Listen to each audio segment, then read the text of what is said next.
ಹಾಸನದ ಮೊಸಳೆ ಹೊಸಳ್ಳಿ ಬಳಿ ಲಾರಿ ಅಪಘಾತದಲ್ಲಿ ಈಗಾಗಲೇ 10 ಮಂದಿ ದುರ್ಮರಣಕ್ಕೀಡಾಗಿ 17ಕ್ಕೂ ಹೆಚ್ಚು ಮಂದಿ ಗಾಯಾಳುಗಳಾಗಿದ್ದಾರೆ. ಇನ್ನ ಈ ಘಟನೆಯ ನಂತರ ಒಂದೊಂದೇ ಕಥೆಗಳು ವ್ಯಥೆಗಳು ತೆರೆದುಕೊಳ್ತಾ ಇರುವಂತದ್ದು. ನಾನೀಗ ಮೊಸಳೆ ಹೊಸಳ್ಳಿಯಲ್ಲಿ ಇದ್ದೇನೆ. ಹಾಸನದಿಂದ ಬಂದಂತಹ ಕ್ಯಾಂಟರ್ ಲಾರಿ ಅಂದ್ರೆ ಲಾಜಿಸ್ಟಿಕ್ ಲಾರಿ ಆ ಒಂದು ಎಡಭಾಗದಿಂದ ಬಲಭಾಗಕ್ಕೆ ಈ ಒಂದು ಬ್ಯಾರಿಕೇಡ್ ಅನ್ನ ಮಧ್ಯದಲ್ಲಿ ಇದ್ದಂತಹ ಡಿವೈಡರ್ ಮೇಲೆ ಹತ್ತಿ ಬಂದು ನೇರವಾಗಿ ಈ ಅಂಗಡಿ ಏನಿದೆ ನನ್ನ ಎಡಭಾಗದಲ್ಲಿ ಈ ಅಂಗಡಿ ಮೇಲೆ ನುಗ್ಗಿ ಬಂತು. ದುರದೃಷ್ಟವಶಾತ್ ಅಂದ್ರೆ ಅವತ್ತು ಒಂದು ದಿನಕ್ಕಾಗಿ ಸುರೇಶ್, ಈ ಅಂಗಡಿ ಮಾಲೀಕರೇನಿದ್ದಾರೆ, ಈ ಸುರೇಶ್ ಅವರ ಮಗಳು ವಿಜಯಲಕ್ಷ್ಮಿ ಅವರು ಆ ಒಂದು ದಿನ ಟೀ ಅನ್ನ ಮಾಡ್ಲಿಕ್ಕೆ ಮಾಡ್ಕೊಂಡಿದ್ರು. ಯಾಕಂದ್ರೆ ಒಂದಿನ ಆದ್ರೂ ಸ್ವಲ್ಪ ದುಡಿದುಕೊಳ್ಳೋಣ ಯಾಕಂತಂದ್ರೆ ಅವತ್ತು ಗಣಪತಿ ಮೆರವಣಿಗೆ ಇರುತ್ತೆ, ಜನ ಬರ್ತಾರೆ ಅಂತ. ಆದ್ರೆ ಅವತ್ತು ಬಂದಂತಹ ಏಕಾಏಕಿ ಲಾರಿ ನುಗ್ಗಿದ ಪರಿಣಾಮ ಇಲ್ಲಿ ಇದ್ದಂತ ಒಂದು ಟಾಟಾ ಏಸ್ಗೆ ಗುದ್ದಿ ಆ ಒಂದು ಗಾಡಿ ಈ ಒಂದು ಅಂಗಡಿಗೆ ಅಪ್ಪಳಿಸಿದೆ. ಆ ಸಂದರ್ಭದಲ್ಲಿ ಇವರ ಮಗಳು ಟೀ ಮಾಡ್ತಿದ್ದವರು ಅವರ ಮೈ ಮೇಲೆ ಟೀಚಲ್ಲಿ ಸಂಪೂರ್ಣವಾಗಿ ಅವ್ರಿಗೆ ಕಷ್ಟ ತಪ್ಪಿದ್ದಾರೆ. ನಿಮ್ಮ ಮಗ ಎಷ್ಟೇದು ಮತ್ತೆ ಈ ಪರಿಸ್ಥಿತಿ ಹೆಂಗಿದ್ದಾರೆ, ಹೆಂಗಾಯ್ತು ಸರ್? ನಮ್ಮ ಪರಿಸ್ಥಿತಿ ಹೆಂಗಾಯ್ತು ಘಟನೆ ಅಂದ್ರೆ ಸರ್, ಇಲ್ಲಿ ಒಂದು ಟಾಟಾ ಏಸಿ ನಿಂತಿತ್ತು. ಹತ್ತಿಂದ ಬಂದ ಗಾಡಿ ಸ್ಪೀಡಲ್ಲಿ, ಆ ಸ್ಪೀಡಲ್ಲಿ ಎಷ್ಟು 180ರಿಂದ 100 ಗೊತ್ತಾಯ್ತೇನೋ, ಆ ಡಿವೈಡರ್ ಎದ್ದು ಈಚೆ ಬಂದು ಟಾಟಾ ಏಸಿಗೆ ಹೊಡೆದು, ಆ ಟಾಟಾ ಏಸಿ ಬಂದು ನಮಗೆ ಹೊಡೆದು, ನಮ್ಮ ಮಗಳು ನಾವೆಲ್ಲ ಟೀ ಮಾಡ್ತಾ ಕೂತೀವಿ. ಅವತ್ತಿನ ಜೀವನ ಮಾಡ್ಬೇಕು ಅಂತ ನಾವು ಇಷ್ಟಪಟ್ಟು ನಾವು ಇದು ಮಾಡ್ತೀವಿ. ಜನ ಸೇರಿರೋದಲ್ಲ, ಬೆಳಗಲ್ಲ ಇದಾಗುತ್ತಲ್ಲ, ವ್ಯಾಪಾರ ಆಗುತ್ತಲ್ಲ, ಅದ್ರ ಜೀವನ ಮಾಡೋಕ್ಕೆ ಅಂತ ಹೇಳ್ಬಿಟ್ಟು ಆ ಇದರಲ್ಲಿ ಬಂದು ಇಲ್ಲಿ ಹೊಡೆದು ಟಾಟಾ ಏಸಿಗೆ ಹೊಡೆದು ಸರ್, ನಮಗೆ ಮಾತಾಡೋ ಅಂತಲೂ ಪರಿಸ್ಥಿತಿ ಇನ್ನೂ ನಮ್ಗೆ ಎದುರಿಸಲಿಕ್ಕಾಗಿಲ್ಲ ಸರ್. ಬಂದು ಸ್ಪೀಡಲ್ಲಿ ಇವಾಗ ನಮ್ಗೆ ಅಷ್ಟೊಂದು ಭಯ ಆಗ್ತಾ ಇದ್ದೀವಿ. ಮೈಯೆಲ್ಲ ಸುಟ್ಟಾಗಿದೆ ಸರ್, ಮದ ಕಡೆ ಸೈಡ್ ಎಲ್ಲ ಫುಲ್ ಸುಟ್ಟಾಗಿದೆ ಸರ್. ಗೌರ್ಮೆಂಟ್ ಹಾಸ್ಪಿಟ್ಲಲ್ಲಿ ಆದ್ರೆ ಯಾರು ಏನು ಅಂತ ನಮಗೆ ಒಂದ್ ಕಡೆ ಬೇರೆ ಒಂದು ಮಳ್ಳಿಯಾರು ಇದಕ್ಕೆ ತಾನಾಗಿ ಹಾಕಿದ್ದಾರೆ, ಅಲ್ಲಿ ಯಾರು ಇದು ನೋಡ್ತಾ ಇಲ್ಲ ಸರ್, ಮಾಡ್ತಾ ಇಲ್ಲ. ಅಲ್ಲಿ ಒಬ್ರು ನೋಡೋ ಅಂತದ್ದು ಏನು ಇದು ಮಾಡ್ತಾ ಇಲ್ಲ. ಬೆಳಿಗ್ಗೆ ಬಂದು ತಂದೆ ಬರಲ್ಲ. ಮಾತ್ರ ಟೀ ಮಾಡ್ಕೊಂಡಿದ್ರ? ಹ್ಞೂ ಸರ್, ನಾವು ಟೀ ಮಾಡ್ತಾ ಇದ್ದ ಅಲ್ಲಿ. ಇಲ್ಲ ಟೀ ಮಾಡ್ಕೊಂಡು ನಾವು ಜೀವನ ಮಾಡೋಣ, ಇವತ್ತು ಆಗುತ್ತಲ್ಲ ನಮ್ಗೆ ಚಿಕ್ಕ ನಾವು ಮಾಡ್ತಾ ಇದ್ವಿ. ಮದುವೆ ಆಗಿತ್ತ ಮಗಳು ಮದುವೆಗೆ ಒಂದು ಆ ಹುಡುಗ 26 ವರ್ಷದ ಒಂದು ಪಾಪ ಇದೆ. ಇವತ್ತು ಅವ್ರ ಪರಿಸ್ಥಿತಿ ಏನ್ ಮಾಡ್ಬೇಕು ಅನ್ನೋದು ನಮ್ಗೆ ಅರ್ಥ ಆಯ್ತಾ ಇಲ್ಲ ಸರ್.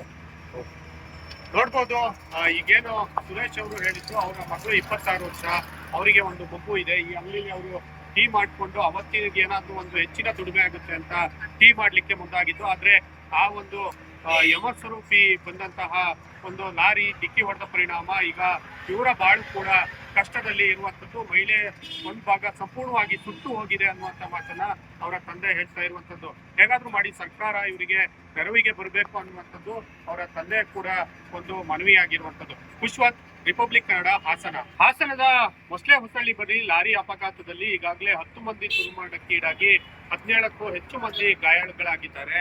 ಇನ್ನ ಈ ಘಟನೆಯ ನಂತರ ಒಂದೊಂದೇ ಕಥೆಗಳು ವ್ಯಥೆಗಳು ತೆರೆದುಕೊಳ್ತಾ ಇರುವಂತದ್ದು. ನಾನೀಗ ಮೊಸಳೆ ಹೊಸಳ್ಳಿಯಲ್ಲಿ ಇದ್ದೇನೆ. ಹಾಸನದಿಂದ ಬಂದಂತಹ ಕ್ಯಾಂಟರ್ ಲಾರಿ ಅಂದ್ರೆ ಲಾಜಿಸ್ಟಿಕ್ ಲಾರಿ ಆ ಒಂದು ಎಡಭಾಗದಿಂದ ಬಲಭಾಗಕ್ಕೆ ಈ ಒಂದು ಬ್ಯಾರಿಕೇಡ್ ಅನ್ನ ಮಧ್ಯದಲ್ಲಿ ಇದ್ದಂತಹ ಡಿವೈಡರ್ ಮೇಲೆ ಹತ್ತಿ ಬಂದು ನೇರವಾಗಿ ಈ ಅಂಗಡಿ ಏನಿದೆ ನನ್ನ ಎಡಭಾಗದಲ್ಲಿ ಈ ಅಂಗಡಿ ಮೇಲೆ ನುಗ್ಗಿ ಬಂತು. ದುರದೃಷ್ಟವಶಾತ್ ಅಂದ್ರೆ ಅವತ್ತು ಒಂದು ದಿನಕ್ಕಾಗಿ ಸುರೇಶ್, ಈ ಅಂಗಡಿ ಮಾಲೀಕರೇನಿದ್ದಾರೆ, ಈ ಸುರೇಶ್ ಅವರ ಮಗಳು ವಿಜಯಲಕ್ಷ್ಮಿ ಅವರು ಆ ಒಂದು ದಿನ ಟೀ ಅನ್ನ ಮಾಡ್ಲಿಕ್ಕೆ ಮಾಡ್ಕೊಂಡಿದ್ರು. ಯಾಕಂದ್ರೆ ಒಂದಿನ ಆದ್ರೂ ಸ್ವಲ್ಪ ದುಡಿದುಕೊಳ್ಳೋಣ ಯಾಕಂತಂದ್ರೆ ಅವತ್ತು ಗಣಪತಿ ಮೆರವಣಿಗೆ ಇರುತ್ತೆ, ಜನ ಬರ್ತಾರೆ ಅಂತ. ಆದ್ರೆ ಅವತ್ತು ಬಂದಂತಹ ಏಕಾಏಕಿ ಲಾರಿ ನುಗ್ಗಿದ ಪರಿಣಾಮ ಇಲ್ಲಿ ಇದ್ದಂತ ಒಂದು ಟಾಟಾ ಏಸ್ಗೆ ಗುದ್ದಿ ಆ ಒಂದು ಗಾಡಿ ಈ ಒಂದು ಅಂಗಡಿಗೆ ಅಪ್ಪಳಿಸಿದೆ. ಆ ಸಂದರ್ಭದಲ್ಲಿ ಇವರ ಮಗಳು ಟೀ ಮಾಡ್ತಿದ್ದವರು ಅವರ ಮೈ ಮೇಲೆ ಟೀಚಲ್ಲಿ ಸಂಪೂರ್ಣವಾಗಿ ಅವ್ರಿಗೆ ಕಷ್ಟ ತಪ್ಪಿದ್ದಾರೆ. ನಿಮ್ಮ ಮಗ ಎಷ್ಟೇದು ಮತ್ತೆ ಈ ಪರಿಸ್ಥಿತಿ ಹೆಂಗಿದ್ದಾರೆ, ಹೆಂಗಾಯ್ತು ಸರ್?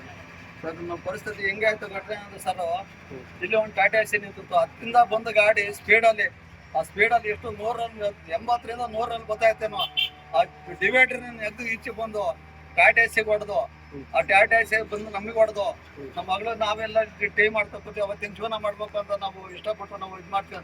ಜನ ಸೇರಿರೋದಲ್ಲ, ಬೆಳಗಲ್ಲ ಇದಾಗುತ್ತಲ್ಲ, ವ್ಯಾಪಾರ ಆಗುತ್ತಲ್ಲ, ಅದ್ರ ಜೀವನ ಮಾಡೋಕ್ಕೆ ಅಂತ ಹೇಳ್ಬಿಟ್ಟು ಆ ಇದರಲ್ಲಿ ಬಂದು ಇಲ್ಲಿ ಹೊಡೆದು ಟಾಟಾ ಏಸಿಗೆ ಹೊಡೆದು ಸರ್, ನಮಗೆ ಮಾತಾಡೋ ಅಂತಲೂ ಪರಿಸ್ಥಿತಿ ಇನ್ನೂ ನಮ್ಗೆ ಎದುರಿಸಲಿಕ್ಕಾಗಿಲ್ಲ ಸರ್. ಬಂದು ಸ್ಪೀಡಲ್ಲಿ ಇವಾಗ ನಮ್ಗೆ ಅಷ್ಟೊಂದು ಭಯ ಆಗ್ತಾ ಇದ್ದೀವಿ.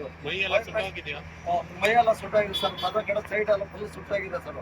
ಗೌರ್ಮೆಂಟ್ ಹಾಸ್ಪಿಟ್ಲಲ್ಲಿ ಆದ್ರೆ ಯಾರು ಏನು ಅಂತ ನಮ್ಗೆ ಒಂದ್ ಕಡೆ ಬೇರೆ ಒಂದು ಮಳ್ಳಿಯಾರು ಇದಕ್ಕೆ ತಾನಾಗಿ ಹಾಕಿದ್ದಾರೆ, ಅಲ್ಲಿ ಯಾರು ಇದು ನೋಡ್ತಾ ಇಲ್ಲ ಸರ್, ಮಾಡ್ತಾ ಇಲ್ಲ. ಅಲ್ಲಿ ಒಬ್ರು ನೋಡೋ ಅಂತದ್ದು ಏನು ಇದು ಮಾಡ್ತಾ ಇಲ್ಲ. ಬೆಳಿಗ್ಗೆ ಬಂದು ತಂದೆ ಬರಲ್ಲ. ಮಾತ್ರ ಟೀ ಮಾಡ್ಕೊಂಡಿದ್ರ? ಹ್ಞೂ ಸರ್, ನಾವು ಟೀ ಮಾಡ್ತಾ ಇದ್ದ ಅಲ್ಲಿ. ಇಲ್ಲ ಟೀ ಮಾಡ್ಕೊಂಡು ನಾವು ಜೀವನ ಮಾಡೋಣ ಇವತ್ತು ಆಗುತ್ತಲ್ಲ ನಮ್ಮ ಕೆಲಸಕ್ಕೆ ನಾವು ಮಾಡ್ತಾ ಇದ್ವಿ. ಮದುವೆ ಆಗಿತ್ತ ಮಗಳು ಮದುವೆಗೆ ಒಂದು ಆ ಹುಡುಗ 26 ವರ್ಷದ ಒಂದು ಪಾಪ ಇದೆ. ಇವತ್ತು ಅವ್ರ ಪರಿಸ್ಥಿತಿ ಏನ್ ಮಾಡ್ಬೇಕು ಅನ್ನೋದು ನಮ್ಗೆ ಅರ್ಥ ಆಯ್ತಾ ಇಲ್ಲ ಸರ್. ನೋಡ್ಬೋದು. ಈಗೇನು ಸುರೇಶ್ ಅವರು ಹೇಳಿದ್ರು, ಅವರ ಮಗಳು 26 ವರ್ಷ, ಅವರಿಗೆ ಒಂದು ಮಗು ಇದೆ. ಈ ಅಂಗಡಿಲಿ ಅವರು ಟೀ ಮಾಡ್ಕೊಂಡು ಅವತ್ತಿಗೆ ಏನಾದ್ರು ಒಂದು ಹೆಚ್ಚಿನ ದುಡಿಮೆ ಆಗುತ್ತೆ ಅಂತ ಟೀ ಮಾಡ್ಲಿಕ್ಕೆ ಮುಂದಾಗಿದ್ದು. ಆದ್ರೆ ಆ ಒಂದು ಯಮಸ್ವರೂಪಿ ಬಂದಂತಹ ಒಂದು ಲಾರಿ ಡಿಕ್ಕಿ ಹೊಡೆದ ಪರಿಣಾಮ ಈಗ ಇವರ ಬಾಳು ಕೂಡ ಕಷ್ಟದಲ್ಲಿ ಇರುವಂತದ್ದು. ಮಹಿಳೆ ಒಂದು ಭಾಗ ಸಂಪೂರ್ಣವಾಗಿ ಸುಟ್ಟು ಹೋಗಿದೆ ಅನ್ನುವಂತ ಮಾತನ್ನ ಅವರ ತಂದೆ ಹೇಳ್ತಾ ಇರುವಂತದ್ದು. ಹೇಗಾದ್ರೂ ಮಾಡಿ ಸರ್ಕಾರ ಇವರಿಗೆ ನೆರವಿಗೆ ಬರಬೇಕು ಅನ್ನುವಂಥದ್ದು ಅವರ ತಂದೆ ಕೂಡ ಒಂದು ಮನವಿಯಾಗಿರುವಂತದ್ದು. ಪುಷ್ಪವತ್, ರಿಪಬ್ಲಿಕ್ ಕನ್ನಡ, ಹಾಸನದ ಮೊಸಳೆ ಹೊಸಳ್ಳಿ ಬಳಿ ಲಾರಿ ಅಪಘಾತದಲ್ಲಿ ಈಗಾಗಲೇ 10 ಮಂದಿ ದುರ್ಮರಣಕ್ಕೀಡಾಗಿ 17ಕ್ಕೂ ಹೆಚ್ಚು ಮಂದಿ ಗಾಯಾಳುಗಳಾಗಿದ್ದಾರೆ. ಇನ್ನ ಈ ಘಟನೆಯ ನಂತರ ಒಂದೊಂದೇ ಕಥೆಗಳು ವ್ಯಥೆಗಳು ತೆರೆದುಕೊಳ್ತಾ ಇರುವಂತದ್ದು. ನಾನೀಗ ಮೊಸಳೆ ಹೊಸಳ್ಳಿಯಲ್ಲಿದ್ದೇನೆ. ಹಾಸನದಿಂದ ಬಂದಂತಹ ಕ್ಯಾಂಟರ್ ಲಾರಿ ಅಂದ್ರೆ ಲಾಜಿಸ್ಟಿಕ್ ಲಾರಿ ಆ ಒಂದು ಎಡಭಾಗದಿಂದ ಬಲಭಾಗಕ್ಕೆ ಈ ಒಂದು ಬ್ಯಾರಿಕೇಡ್ ಅನ್ನ ಮಧ್ಯದಲ್ಲಿ ಇದ್ದಂತಹ ಡಿವೈಡರ್ ಮೇಲೆ ಹತ್ತಿ ಬಂದು ನೇರವಾಗಿ ಈ ಅಂಗಡಿ ಏನಿದೆ ನನ್ನ ಎಡಭಾಗದಲ್ಲಿ ಈ ಅಂಗಡಿ ಮೇಲೆ ನುಗ್ಗಿ ಬಂತು. ದುರದೃಷ್ಟವಶಾತ್ ಅಂದ್ರೆ ಅವತ್ತು ಒಂದು ದಿನಕ್ಕಾಗಿ ಸುರೇಶ್, ಈ ಅಂಗಡಿ ಮಾಲೀಕರೇನಿದ್ದಾರೆ, ಈ ಸುರೇಶ್ ಅವರ ಮಗಳು ವಿಜಯಲಕ್ಷ್ಮಿ ಅವರು ಆ ಒಂದು ದಿನ ಟೀ ಅನ್ನ ಮಾಡ್ಲಿಕ್ಕೆ ಮಾಡ್ಕೊಂಡಿದ್ರು. ಯಾಕಂದ್ರೆ ಒಂದಿನ ಆದ್ರೂ ಸ್ವಲ್ಪ ದುಡಿದುಕೊಳ್ಳೋಣ, ಯಾಕಂತಂದ್ರೆ ಅವತ್ತು ಗಣಪತಿ ಮೆರವಣಿಗೆ ಅಂತ ಜನ ಬರ್ತಾರೆ ಅಂತ. ಆದ್ರೆ ಅವತ್ತು ಬಂದಂತಹ ಏಕಾಏಕಿ ಲಾರಿ ನುಗ್ಗಿದ ಪರಿಣಾಮ ಇಲ್ಲಿ ಇದ್ದಂತ ಒಂದು ಟಾಟಾ ಏಸ್ಗೆ ಗುದ್ದಿ ಆ ಒಂದು ಗಾಡಿ ಈ ಒಂದು ಅಂಗಡಿಗೆ ಅಪ್ಪಳಿಸಿದೆ. ಆ ಸಂದರ್ಭದಲ್ಲಿ ಇವರ ಮಗಳು ಟೀ ಮಾಡ್ತಿದ್ದವರು ಅವರ ಮೈ ಮೇಲೆ ಟೀ ಚಲ್ಲಿ ಸಂಪೂರ್ಣವಾಗಿ ಅವ್ರಿಗೆ ಕಷ್ಟ ತಪ್ಪಿದ್ದಾರೆ. ನಿಮ್ಮ ಮಗ ಹೆಸರು ಮತ್ತೆ ಈ ಪರಿಸ್ಥಿತಿ ಹೆಂಗಿದ್ದಾರೆ, ಹೆಂಗಾಯ್ತು ಸರ್? ನಮ್ಮ ಪರಿಸ್ಥಿತಿ ಹೆಂಗಾಯ್ತು ಘಟನೆ ಅಂದ್ರೆ ಸರ್, ಇಲ್ಲಿ ಒಂದು ಟಾಟಾ ಎಸಿ ನಿಂತಿತ್ತು. ಹತ್ತಿಂದ ಬಂದ ಗಾಡಿ ಸ್ಪೀಡಲ್ಲಿ ಎಷ್ಟು 180ರಿಂದ 100 ಗೊತ್ತಾಯ್ತೇನೋ.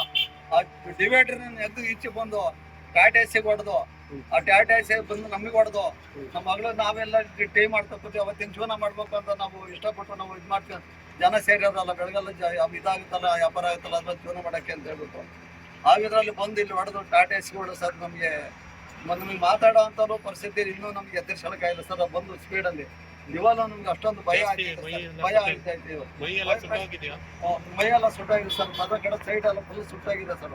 ಗೌರ್ಮೆಂಟ್ ಹಾಸ್ಪಿಟ್ಲಲ್ಲಿ ಅದ ಯಾರು ಏನು ಅಂತ ನಮ್ಗೆ ಒಂದ್ ಕಡೆ ಬೇರೆ ಒಂದು ಮಹಿಳೆಯರು ಇದಕ್ಕೆ ಚೆನ್ನಾಗಿ ಹಾಕಿದ್ದಾರೆ. ಅಲ್ಲಿ ಯಾರು ಇದು ನೋಡ್ತಾ ಇಲ್ಲ ಸರ್, ಮಾಡ್ತಾ ಇಲ್ಲ. ಅಲ್ಲಿ ಒಬ್ರು ನೋಡೋ ಅಂತದ್ದು ಏನು ಇದು ಮಾಡ್ತಾ ಇಲ್ಲ. ಬೆಳಿಗ್ಗೆ ಬಂದು ತಂದೆ ಬರಲ್ಲ. ನೀವು ಅವತ್ತು ಒಂದಿನಕ್ಕೆ ಮಾತ್ರ ಟೀ ಮಾಡ್ಕೊಂಡಿದ್ರ? ಹ್ಞೂ ಸರ್, ನಾವು ಟೀ ಮಾಡ್ತಾ ಇದ್ದ ಅಲ್ಲಿ. ಇಲ್ಲ ಟೀ ಮಾಡ್ಕೊಂಡು ನಾವು ಜೀವನ ಮಾಡೋಣ ಇವತ್ತು ಆಗುತ್ತಲ್ಲ ನಮ್ಮ ಕೆಲಸಕ್ಕೆ ನಾವು ಮಾಡ್ತಾ ಇದ್ವಿ. ಮದುವೆ ಆಗಿತ್ತ ಮಗಳು ಮದುವೆಗೆ ಒಂದು ಆ ಹುಡುಗ 26 ವರ್ಷದ ಒಂದು ಪಾಪ ಇದೆ. ಇವತ್ತು ಅವ್ರ ಪರಿಸ್ಥಿತಿ ಏನ್ ಮಾಡ್ಬೇಕು ಅನ್ನೋದು ನಮ್ಗೆ ಅರ್ಥ ಆಯ್ತಾ ಇಲ್ಲ ಸರ್. ನೋಡ್ಬೋದು. ಈಗೇನು ಸುರೇಶ್ ಅವರು ಹೇಳಿದ್ರು, ಅವರ ಮಗಳು 26 ವರ್ಷ, ಅವರಿಗೆ ಒಂದು ಮಗು ಇದೆ. ಈ ಅಂಗಡಿಲಿ ಅವರು ಟೀ ಮಾಡ್ಕೊಂಡು ಅವತ್ತಿಗೆ ಏನಾದ್ರು ಒಂದು ಹೆಚ್ಚಿನ ದುಡಿಮೆ ಆಗುತ್ತೆ ಅಂತ ಟೀ ಮಾಡ್ಲಿಕ್ಕೆ ಮುಂದಾಗಿದ್ದು. ಆದ್ರೆ ಆ ಒಂದು ಯಮಸ್ವರೂಪಿ ಬಂದಂತಹ ಒಂದು ಲಾರಿ ಡಿಕ್ಕಿ ಹೊಡೆದ ಪರಿಣಾಮ ಈಗ ಇವರ ಬಾಳು ಕೂಡ ಕಷ್ಟದಲ್ಲಿ ಇರುವಂತದ್ದು. ಮಹಿಳೆ ಒಂದು ಭಾಗ ಸಂಪೂರ್ಣವಾಗಿ ಸುಟ್ಟು ಹೋಗಿದೆ ಅನ್ನುವಂತ ಮಾತನ್ನ ಅವರ ತಂದೆ ಹೇಳ್ತಾ ಇರುವಂತದ್ದು. ಹೇಗಾದ್ರೂ ಮಾಡಿ ಸರ್ಕಾರ ಇವರಿಗೆ ನೆರವಿಗೆ ಬರಬೇಕು ಅನ್ನುವಂಥದ್ದು ಅವರ ತಂದೆ ಕೂಡ ಒಂದು ಮನವಿಯಾಗಿರುವಂತದ್ದು. ಪುಷ್ಪವತ್, ರಿಪಬ್ಲಿಕ್ ಕನ್ನಡ, ಹಾಸನ.